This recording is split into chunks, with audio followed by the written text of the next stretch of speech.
अखन अहाँ सब सुनि रहल छियै जय मां काली रिकॉर्डिंग स्टूडियो फुलपरास चौक से। करम नहीं राम केलही गे छौरी ससुरा में सब कोई बुझै छ, ससुरा में सब कोई बुझै छ। कोन करम नहीं राम केलही गे छौरी ससुरा में सब कोई बुझै छ।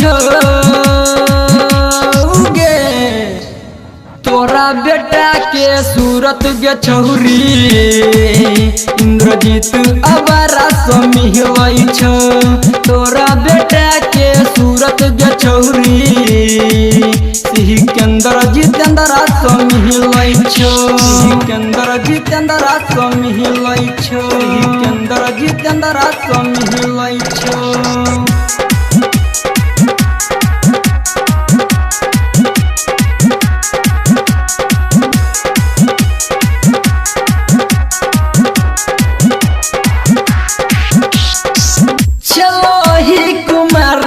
जब भेलै हमरा शौक गे तोरे पर लगन नहीं छेलो छौरा सब टक गे, छौरा सब टक गे।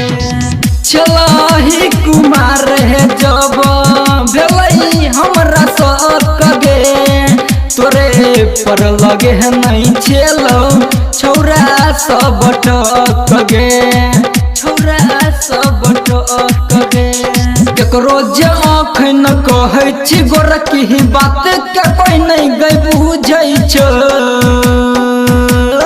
गे तोरा बेटा के सूरत गे छौरी सुबन मुकेश समिहै छ।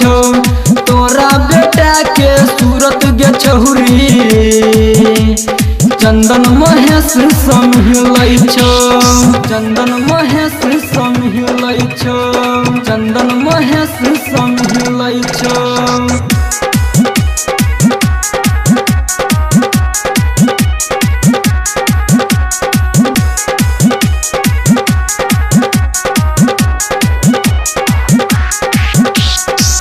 राइटर मदन भुवन दलको बड़ दुख गे राम बालक रहरिया कह हे तौने सुख गे, हे तौने सुख गे। राइटर मदन भुवन दलको बड़ दुख गे राम बालक रहरिया कह हे तौने सुख गे, हे तौने सुख गे। तोरा बुझै छलियो सती सवितरी तोहर पल जे खुलै छ। गे तोरा बेटा के सूरत गे छौरी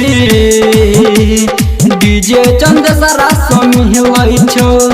तोरा बेटा के सूरत गे छौरी सुंदर संगीतबा समिहै छ। कोन करम नहीं राम केलही गे छौरी ससुरा में सब कोई बुझै छ, ससुरा में सब कोई बुझै छ। कोन करम नहीं राम केलही गे छौरी ससुरा में सब कोई बुझै छ।